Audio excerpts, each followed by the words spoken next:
Students, welcome back.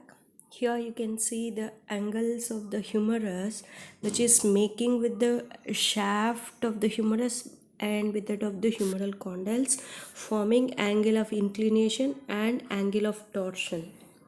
Okay, now we will see the angle of inclination.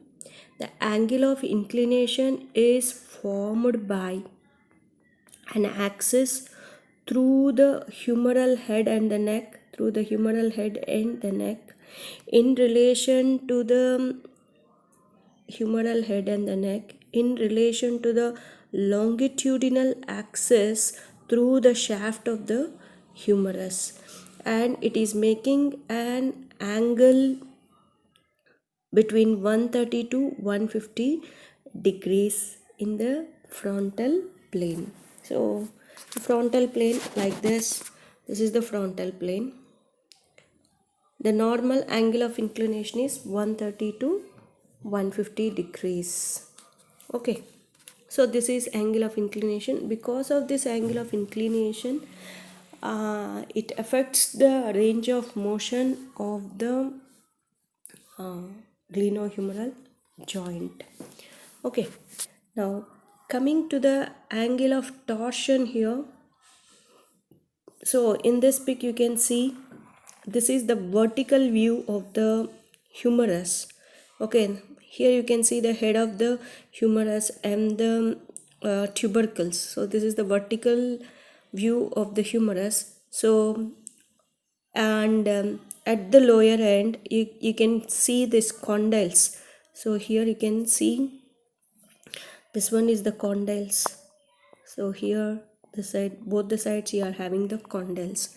So if you want to know the angle of torsion, so normally the head in anatomical position, the head is facing medially, superiorly, as well as the posteriorly. So this one is facing head is facing medially, superiorly, and then posteriorly.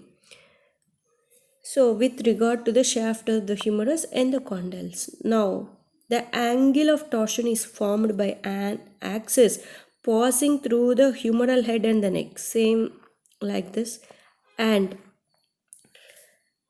with the top in relation to the axis through the humeral condyle. If you draw a axis which is passing through the humeral condyles, and both the lines will intersect at one point, and the angle made by these two things is called as angle of torsion. Normally this angle of torsion is 30 degrees. Normal angle of torsion is 30 degrees. So this is the normal angle of inclination and angle of torsion of the humeral head with that of the shaft of the humerus and the humeral condyle. Okay, because of this posterior orientation of the humeral head with regard to humeral condyles is also called as posterior torsion or retrotorsion or retroversion of the humerus. Okay, so this humeral retroversion, once we can see the humeral retroversion, because of the internally rotated resting position of the scapula on the thorax, normal retroversion of the humeral head increases the congruence of the glenohumeral joint by orienting the humeral head towards the articular surface of the glenoid fossa. That means in a normal resting position of the scapula is very much articulated with this retroverted humerus. That means it increases the congruence of the glenohumeral joint. Normally only 1/3 of the head of the humerus is articulating with the glenoid fossa. Because of this such a positions of this torsion as well as the internally rotated resting position of the scapula on the thorax increases the congruence between these two surfaces and increasing the articulating surfaces of the joint.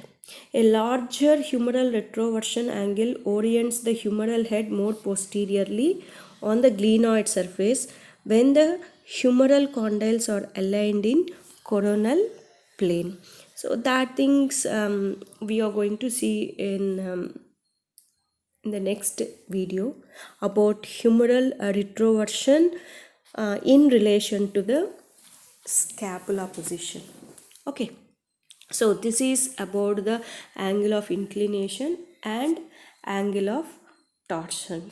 Because of these two angles, which helps in the increasing the range of motion and also the increasing the congruency of the articulating surfaces. Thank you.